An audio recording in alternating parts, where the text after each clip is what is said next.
सबको नमस्ते। त्याग के बारे में चर्चा हो रही थी क्योंकि जीवन में त्याग का होना बहुत ही आवश्यक है। जब तक हम अपने जीवन में किसी भी चीज़ का त्याग नहीं करते तो हमें दूसरी चीज़ कभी भी नहीं मिल सकती जिसकी हमें सबसे ज़्यादा ज़रूरत होती है। तो उसके लिए उतना ही ज़्यादा हमें त्याग करना पड़ता है। त्याग ज़्यादा होता है, चीज़ कम मिलती है।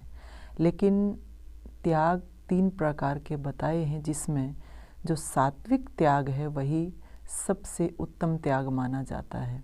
और वह जो सात्विक त्याग करता है, सात्विक जो त्यागी होता है, सत्व गुण से युक्त जो वह व्यक्ति होता है, वह किस प्रकार से अपने उस व्यवहार को करता है। कहा कि न द्वेष्टे कुशलम कर्म कुशले नानुसज्जते त्यागी सत्व समाविष्टो मेधावी छिन्न संचयः। कि जो सत्व गुण से युक्त होता है, जो व्यक्ति सत्व गुण से भरा हुआ जो व्यक्ति होता है, संशय से रहित होता है। क्योंकि जो सात्विकता से युक्त होगा उसके अंदर किसी भी प्रकार की अपने कर्तव्य को लेकर के, अपने कर्म को लेकर के कोई शंका नहीं होती, कोई संशय नहीं होता। और संशय से रहित व्यक्ति जो होता है, बुद्धिमान त्यागी होता है, वह अप्रिय यानी कि दुखदायक कर्म के साथ द्वेष नहीं करता और प्रिय सुखदायक कर्म में आसक्त वह कभी भी नहीं होता। क्योंकि सुख और दुख भी समझे कि कोई ये कहे कि ये तो बहुत ही सुखदायक कर्म है, कोई कहे ये बहुत ही दुखदायक कर्म है। ये सुख और दुख जो है ये हमारी अपनी मन की ही अवस्थाएं हैं कि जो हमारी इंद्रियों को अच्छा लगता है उसको हम सुख कह देते हैं, जो इंद्रियों को अच्छा नहीं लगता उसको हम दुख कह देते हैं। यानी हमारा जो एक व्यवहार होता है वह समाज में होता है, संसार में होता है। तो उसमें क्या होता है, हम जिस विषय के साथ जुड़ते हैं वह विषय अगर हमारा प्रिय है तो वहाँ की आसक्ति हो जाती है। जो विषय हमारा प्रिय नहीं है, जो हमें अप्रिय लगता है, उसके प्रति हमें जो है द्वेष पैदा हो जाता है। तो कहा जो व्यक्ति सात्विकता से युक्त होता है, त्यागी होता है, वह कभी भी इस बात को नहीं देखता। उसको तो केवल अपना कर्म करना है, कर्म करना है, चाहे उसको वह प्रिय लगे और चाहे उसको अप्रिय लगे, चाहे सुखदायक है चाहे दुखदायक है। वह कभी भी जो है दुखदायक है उसके प्रति द्वेष नहीं करता और जो सुखदायक है उसके प्रति कभी भी राग का भाव पैदा नहीं करता।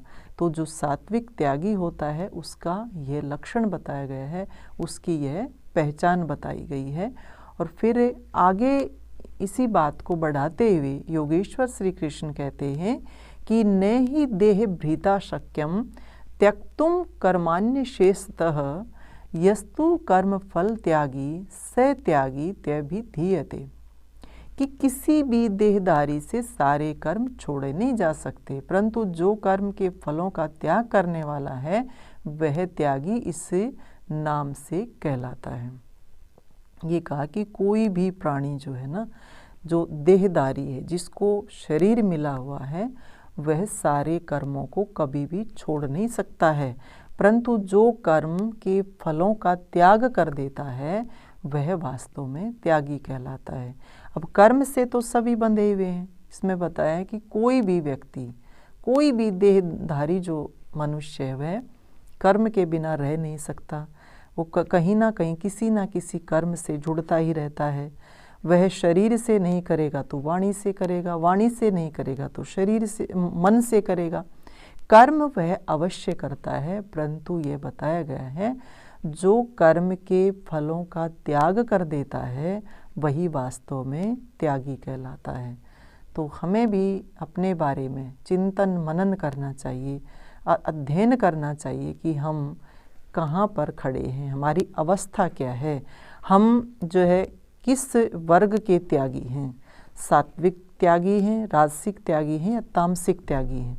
क्योंकि जो सात्विक त्यागी हैं वही वास्तव में श्रेष्ठ कहलाते हैं, वही वास्तव में जो है बुद्धिमान कहलाते हैं।